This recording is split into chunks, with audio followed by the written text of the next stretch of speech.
All right guys, so let's talk about the Delta 5 Pro that I have here. So I'm not gonna make this video super long. There's tons of other fleshed out videos on YouTube from way bigger, way smarter people than me. Now, I wanted a 16-inch 308 because I didn't want to get into the weeds on different calibers. I just wanted a 16-inch gun. I wanted it to be somewhat short. I like the look of these shorter precision guns.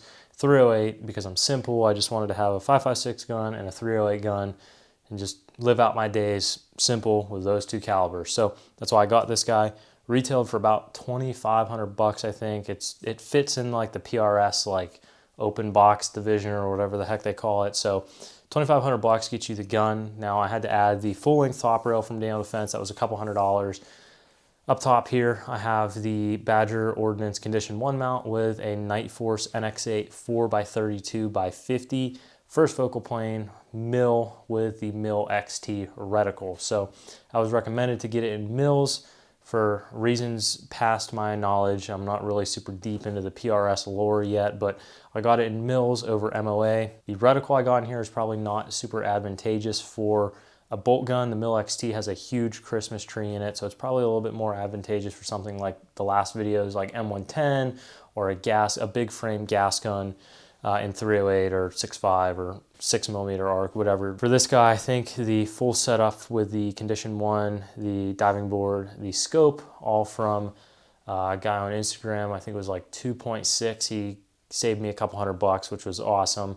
I wish it was an A-tacker. I just don't have the A-tacker pockets. So saved a little bit of money on that too, with it being an NX8 over an A-tacker. Now, up front here, I know we're jumping all around. Up front, I have a 7.62 Surefire Mini. I got this again because I wanted to keep the gun relatively short. As you can see here, without the can, it is super, super short.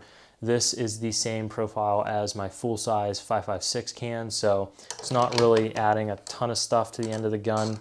The signature reduction on this is actually surprisingly well for how small the can is for a big frame gun like this. I'll have some clips playing throughout the video where you can see this being shot, and you can see kind of the signature you get through it, or at least as best as I can give you through the microphones and camera through YouTube to your actual ear. Obviously, the gun is still loud. It is not quiet by any means, but it is somewhat surprising, I will say, when you shoot it with this can. So it's cool. It's just like any other suppressed 308. The Delta 5 Pro comes factory with I believe it's a Timney trigger. It's adjusted to 1 pound or whatever from the factory. I didn't touch it. Like I said, I got this gun to take it out of the box, put it together, shoot it with Daniel Defense's sub MOA guaranteed out of the Pro models with match grade ammunition. That's pretty much what I'm getting. I'm not a super fancy PRS nerd. It's like stopping his heart while he shoots, so he has no movement through the gun or whatever. I'm not quite on that level yet, but I'm getting about 3/4 of an inch to 7/8 an inch, inch and an eighth at 100 yards with Federal Gold Medal Match 175 grain and 168 grain PPU, just cheap ammo. I'm getting about 1 inch, and then that Federal Gold Medal Match with the Sierra Match King bullets, about 7/8 to 3/4 of an inch grouping at give or take 100 yards. So hopefully I can tame that down into much tighter groups as time goes on and I get more comfortable with this gun. But right out of the box, being a newer PRS shooter with some other shooting experience, this gun's been very pleasant to shoot, and it's very, very accurate. Now, this is a 1 in 12 twist barrel. I think that's worth noting because I think standard 308 stuff's usually 1 in 10. This barrel that Daniel Defense does, it's pretty cool. You can see the Cold Hammer Forging markings on the barrel. You can see kind of a spiral twist on the outside of the barrel. It's also stamped on the outside here. That's why I know it's a 1 in 12 twist. Without reading it on the website, is it says it on the back side here. Now, stock on this guy is really good. I have it adjusted for me personally, but the up and down, in and out on the butt pad, cheek rest, and as well as the cant on the cheek rest is super, super nice. The one thing that kind of sucks with it is these knobs will always come loose when you're shooting. But on the back side here, you have Allen keys that you can lock everything down with, so you don't have to worry about the stock coming unadjusted while you're shooting a match or traveling or just using the gun. I will say just check these knobs every once in a while just to tighten them back down. so that way they don't come flying off the gun, because they are, some of them are under spring tension on the backside of them here. So I would just keep that in mind and lock down the backside, and then just check these after every time you shoot the gun. Pistol grip, didn't change it. This is my hot take for the video. I think the Dale Defense pistol grip on this is actually really good and really comfortable. I think on their ARs, like their Mark 18s and stuff, they're hot garbage, as well as their foregrips that they put all the way out on the front of the guns. If you guys have seen any Dale Defense AR in a gun store, you know what I'm talking about. But the grip, I think on this application, works really, really well. Again, trigger, didn't mess with it. Standard kind of safety up here. Dale Defense action. The bolt is another point of contention for a lot of people. There's a lot of bolt play when the bolt is fully locked or fully open. There's a lot of play. Sometimes it gets hung up, excuse me. I don't really have any issues with that. The bolt lockup has been very, very tight every time I take this gun out and shoot it. Never had any issues. Here's the bolt. I think you can take the bolt handle off and change it if you want. Again, guys, I just got this gun out of the box, mainly to put it together, take it out of the box, shoot it, and shoot sub MOA and feel like a rock star.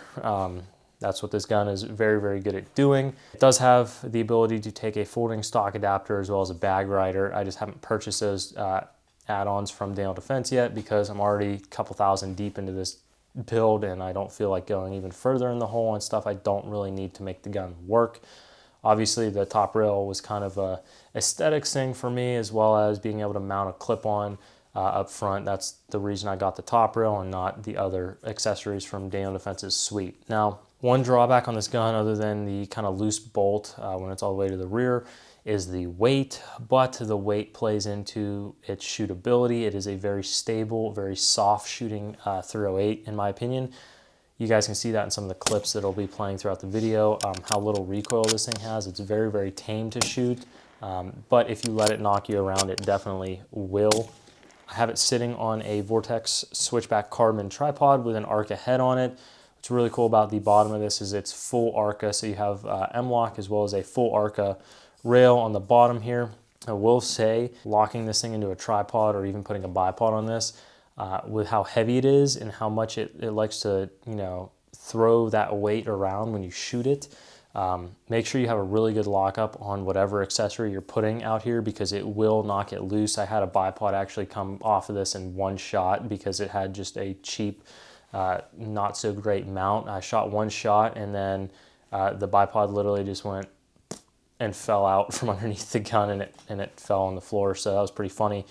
So far, this has been really good. It's just scratching up the arc on the bottom, which it is what it is. This gun, obviously, I want to keep it somewhat nice. I don't want to completely trash it, so it sucks that the arc is kind of tearing up the finish down here.